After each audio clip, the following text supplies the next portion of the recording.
Hey-o. Rhodes. Okay. Okay. Good, honey. Come on. Go this way. Good job, Mama. So I didn't say a lot in this video because it was our first time working on an active heel position at our side.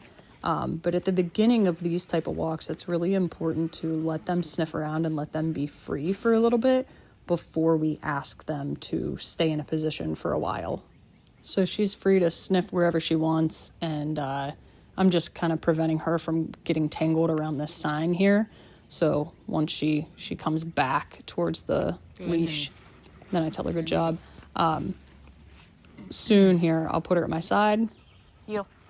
I say heel, and then she walks at my side, and if she breaks the position, I'll say heel. I'll give a couple taps on the leash and then reposition her at my side. Right here, she goes behind my back, so I just kind of tug out to the side to get her back beside me. The first couple times you guys do this, you're really going to have to tug the leash here. I don't. This is towards the end of the walk, and she is starting to learn to yield to even just my words because she knows that the leash pop follows the word heel. So I say heel, I give her a second, and then I give the tugs on the leash. And here she has learned that if she turns around and she starts making her way back towards me within that second, she can avoid the leash tugs. Heel. And right there, it was the same thing. Nice. Now, this is super important. You wait and you give her time to understand, heel. I want you beside me. And then we start moving again. Do not rush that part. The biggest mistake I see when heeling is people want to keep moving forward as they're tugging the dog back towards them. It's really confusing, so you need to stop your feet and get them back with you and pause. All right, so on the walk, we're going to have two modes. We're going to have a free walk, which the word for that is okay, and we're going to have a heel walk, which means walk with me, not necessarily in a perfect heel position, but relatively like, you know, in a 3-foot bubble around me.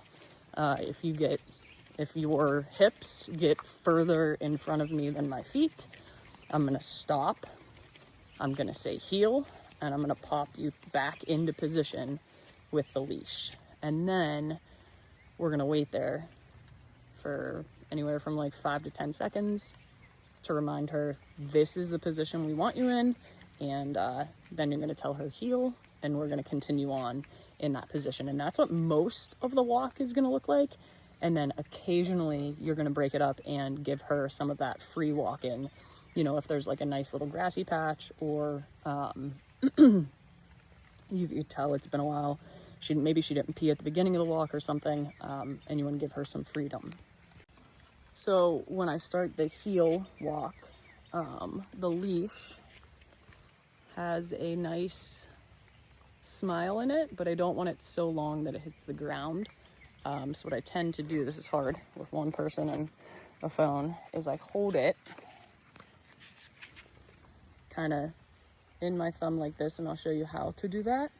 But this here is enough that I know it's going to tighten up if she gets ahead of me.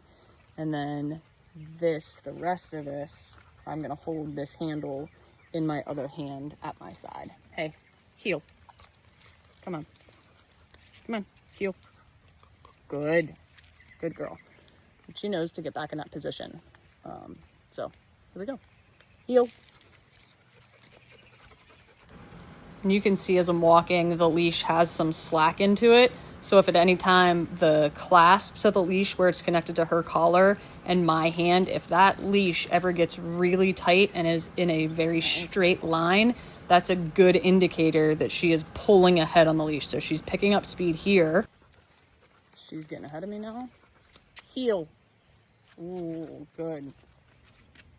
Hey, come here. Come on. Nice. So then we wait a little bit. I don't just want to like keep blowing through this, because then it's going to be like not a very clear thing to her. But when we come back and I prove to her like this is where I want you to be. Heel.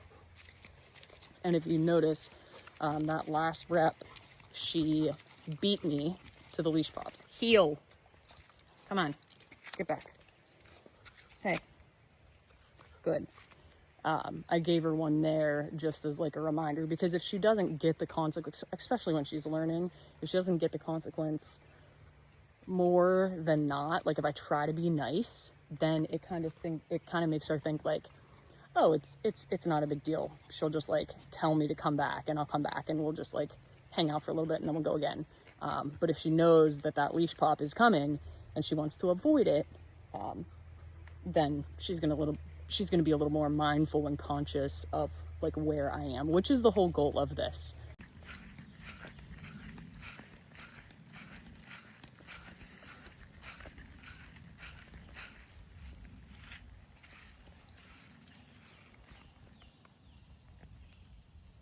Rhodie, here. Good, honey. Here.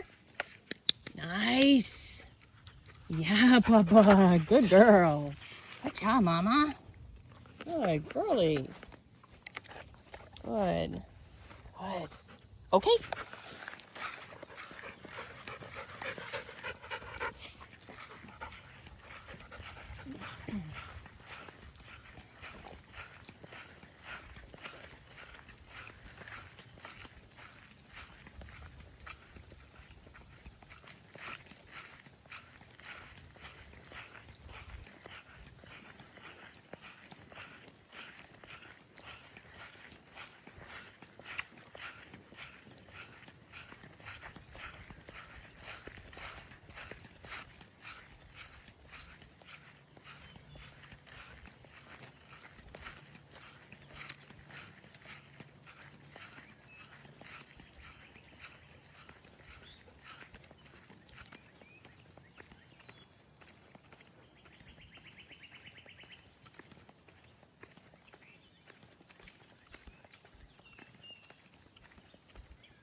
Rhodie, here.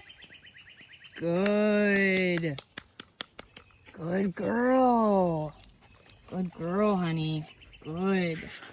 Good job, Mama. You're a good girl. Yes, you are. Good. Good, puppy. Yes. That's a good girl. Yeah. Okay. Let's go.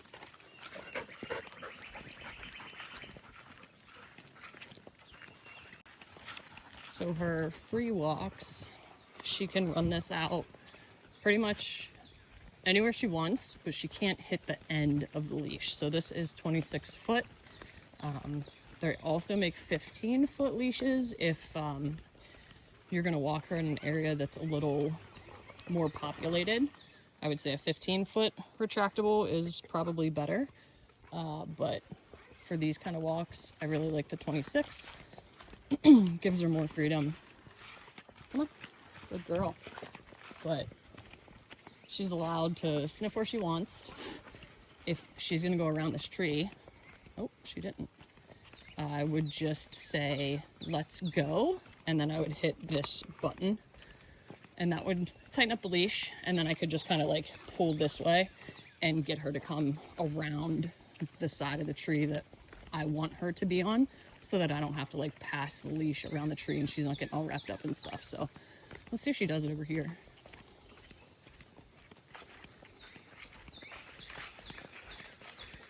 Good. Let's go. Good, honey. Good job. There you go. Good girl. So let's go really just means pay attention. The leash is going to give you some direction. I don't want to do what you're doing anymore. So whether it's going in a direction around the tree, whether it's you've already been stopped and sniffed for a while and I would like to keep moving. So right here, those threads mean it's the end of the leash.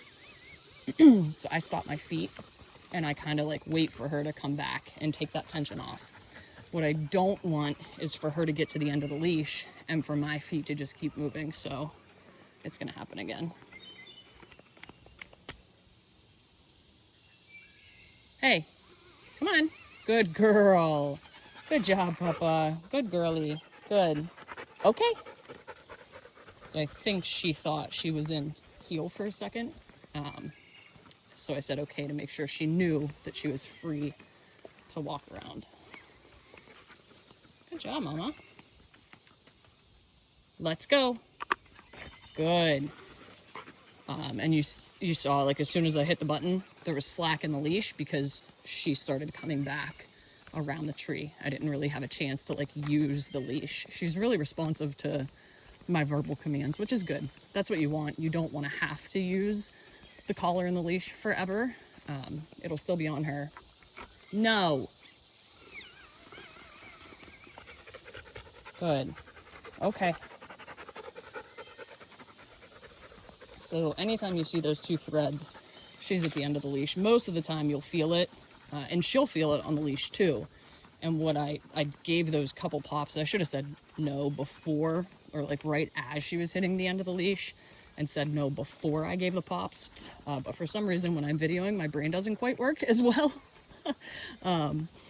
But I don't want her to think that, oh, I can just go out to the end and come back and go out to the end and come back, because that's annoying as shit. So again, just remember, when she makes it the whole way to the end, you have to stop your feet. I always say you become a tree, and then you either can wait. Hey, what are you doing? No. It's a snail or a slug. Gross girl. You become a tree, and you can either wait for her to decide to come back to you, which typically they figure it out pretty quickly, or you can, call her back. I just would not use her formal recall. I'd just be like, come on, girl, let's go.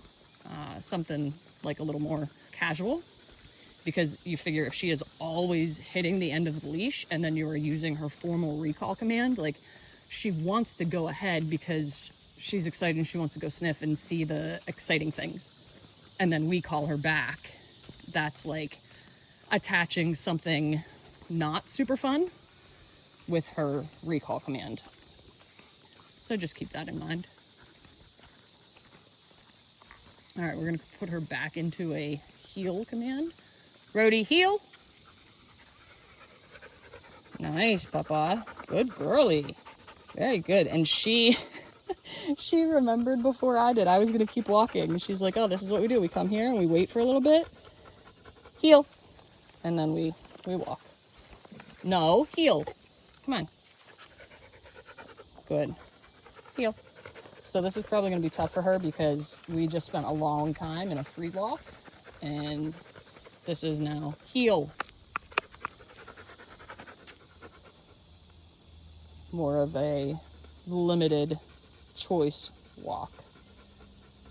I really probably shouldn't have let her have a free walk on the path. I should have just let her sniff on the grass a little bit. But we'll learn. Huh, sweetie? So we're learning, huh? Heel. So if you don't want to hold the leash in two hands, you can do this. So there's definitely still some, like, see, it's kind of getting tight right now, but she's still abiding by it, and now she's not. Heel. Come on. Good. Good. So I'm going to give her just a little bit more. That way there's more slack, and it's more clear when she makes it all the way ahead of me. Like, I don't want to get this muddy line where sometimes the leash is tight, sometimes it isn't. Like, I want a fully tight leash. You're fully in front of me. That is fully against the rule. Hey, heel. Come on. Good, honey. Good job. Reach down, give her some pets. What are you doing? Heel. Come on. Good. So she has a tendency to be very pushy. She's adorable, and she's probably gotten away with it, so she knows that she can. But that's her saying, like, all right, this is dumb, I want to keep moving. But remember, the person at the other end of the leash is the one that controls the walk. Heel. Good job.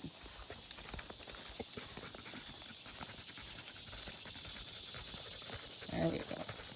So this is fine. She's a little ahead right now, but the leash is still loose. So I don't mind this. If I were to slow down,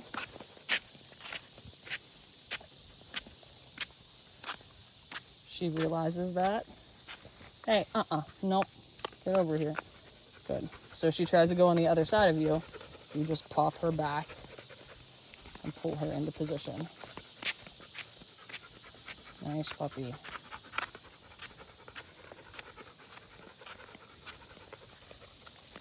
That's really good. This trail is a mess. We got so much rain. The river is so high. Oh. I've been wanting to take her swimming, but hey, the areas to access the river have like all been washed out recently, and it's like such a muddy, gross mess. So there's a bite coming. Rhodie, heel. Heel. Good. Heel. Very nice. Heel. Good. Oh, good. Hi. Hey, heel. Come on, heel. Good, honey. Come on. Good job. Excuse me. Heel. Rhodie. No. Heel. Heel. I know you're all messed up. Good. Good. Heel. Good.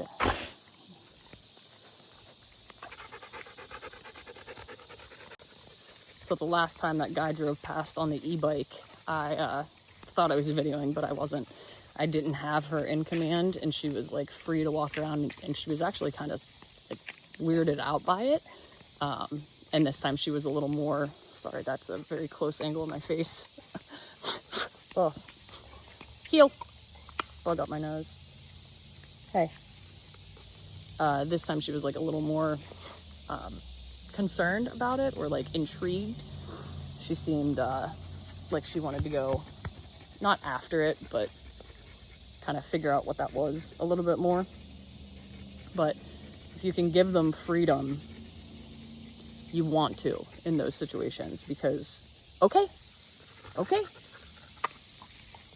when she is in a command, whether I put her in a sit or I have her in a heel, she feels like she has no options, right? When she can run the length of the flexi and she can go to it a little bit, you know, within a safe distance, or she can kind of go back behind you, hide on the other side of you. My God, these bugs are terrible. Whatever the case is, like she can go towards it, she can go away from it. She's not stuck in that like fight or flight situation, and you take away her flight, right? So, and this is how like dogs end up being reactive on a leash, is if you tighten up the leash and you don't give them any choices.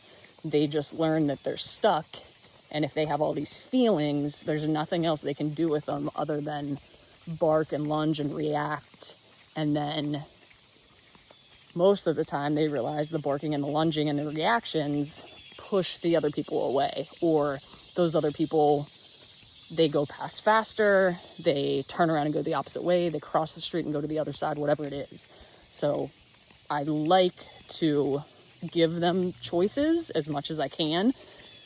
Like the first time I had the leash unlocked and she was in a free walk, and she did take a couple of steps to it, but I had my hand like right on the button. So if she would have like went towards it, she wouldn't have gotten run over. I would have stopped her. I would have said no and hit the button. I just didn't know if she had any reactions to bicycles or not. So that was more of like an evaluation to me, like, hey, what is she gonna do? And she was fine.